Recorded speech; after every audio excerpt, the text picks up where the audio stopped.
Hello. Chainsaw Man chapter 175 came out today, and we are going to talk about it. But before we do that, I just want to quickly bring up that the all right, so after one day after last week's stream, the Japanese Prime Minister Kishida Fumio announced that he is stepping down for the next term, so he's gonna resign in September, which I think is a little bit of a funny coincidence considering that we spent a considerable amount of time last week talking about Japanese politics and Japanese prime ministers, but that's not really the point of today because in this chapter, Pochita runs into some civilians. The civilians finally notice the existence of Pochita, and they run away for the most part, except a couple guys. They because civilians are now I can pronounce instinctively, just gonna start attacking devils or specifically like chainsaw people. So these three guys, they come with spears ready to attack Pochita. Oh, my throat. Anyways, the spears don't really work, and Pochita does his signature move of removing their heads from their bodies, which scares off the rest of the crowd. And as they run away, Katana Man runs, or he walks in the opposite direction to fight Pochita, and that's a really cool entrance by him. I love it. Meanwhile, the in the bathrooms of the public safety, the guys that summoned the aging devil 2 chapters ago, I guess they did it again, and they did it twice this time, which summons two fists to punch Pochita with. So I think there is, if you look at the mirror from 2 chapters ago, it's different sets of mirrors. So they didn't just write like hit on there and then write it again. They wrote it once in that set of mirrors and then they did it to a different set of mirrors. So these are three different sacrifices going on here.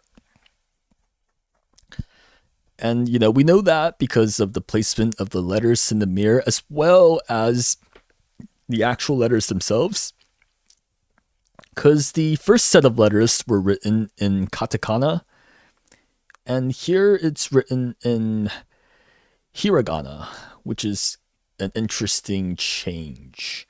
I wonder if that has something to do with the removal of mouths in general, because katakana is like, so in Japanese writing, katakana is meant to be like referring to words that have like foreign origins. So like Western words that's been adopted into Japanese words, you will get like katakana. But because, mouths are removed, maybe the way sound is perceived is now different.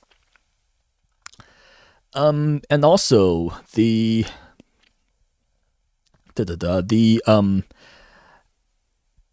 number of sacrifices, right? Because last time we have these three guys, they cut off their left index fingers to start the ritual.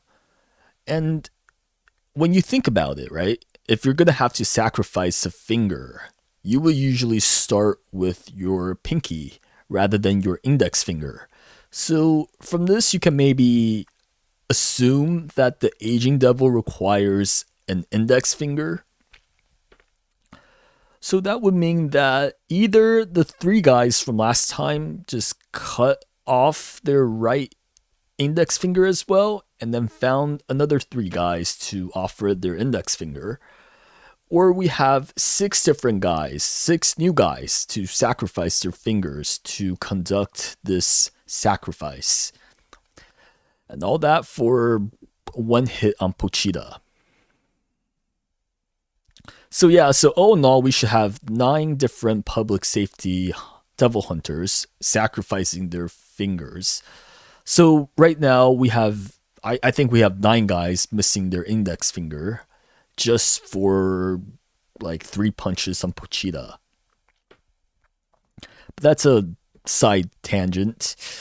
While that's happening, Yoru spawns from above with a sword to strike Pochita.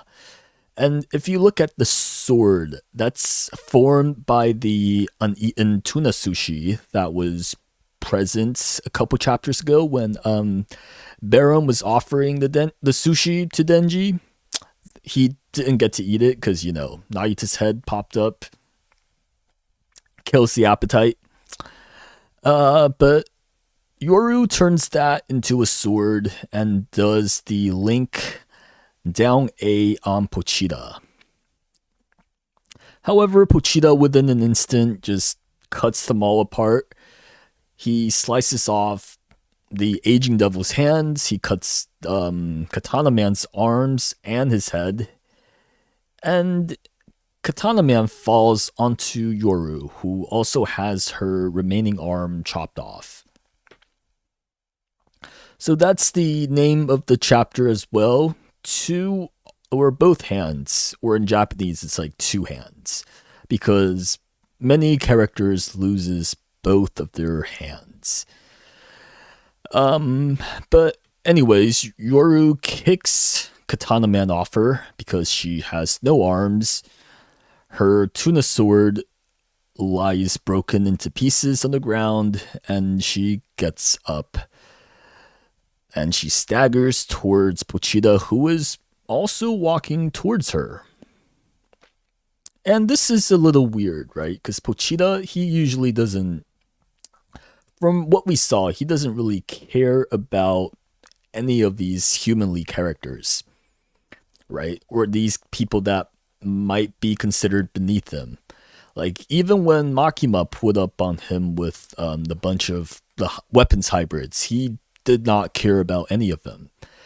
But here he is actually actively walking towards Yoru, and you see his feet here.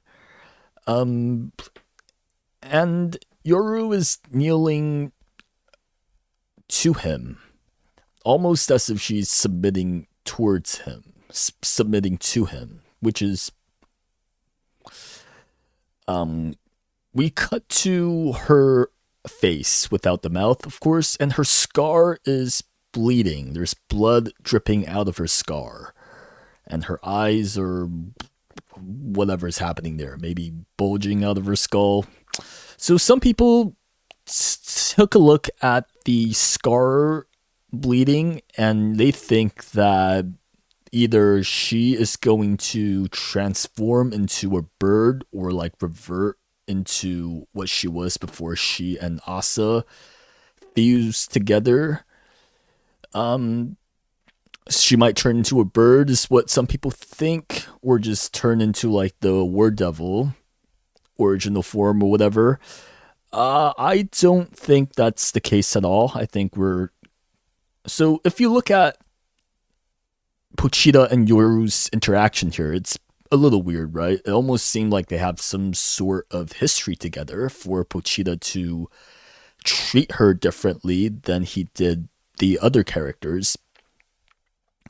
So what I'm thinking here is that we are going to enter a flashback, because if you see the panel at the end here, we're turning black, and like black outline in the panels usually in manga means like flashback.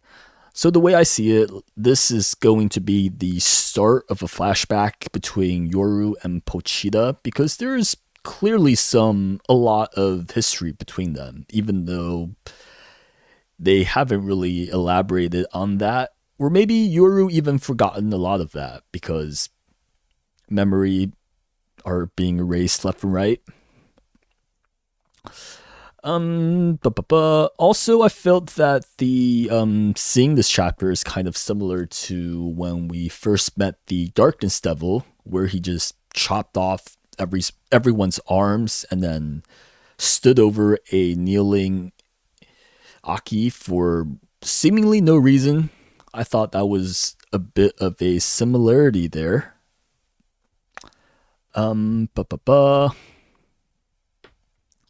But yeah, overall, pretty quick chapter, pretty short chapter. It took me about 30 seconds to read, and if you noticed, the chapter actually didn't have any sound effect at all. This chapter, even despite the heavy action that's going on. So I think that's a honestly, I think that's a better fit for like when ears are erased to show that there's no sound at all. But maybe this in this case, it's like there's no written sound effects, meaning that spoken dialogue is or just language in general is like erased. I think that's another way to maybe look at it. But yeah, that's about it for now. Not really a whole lot going on this week. Let me see what else we can talk about. Yeah, I think I exhausted through the conversation topics for now. Let me see if I got any interesting chats this week. Let's see. I got some. I don't know. I don't think they're smiley faces, but they are faces.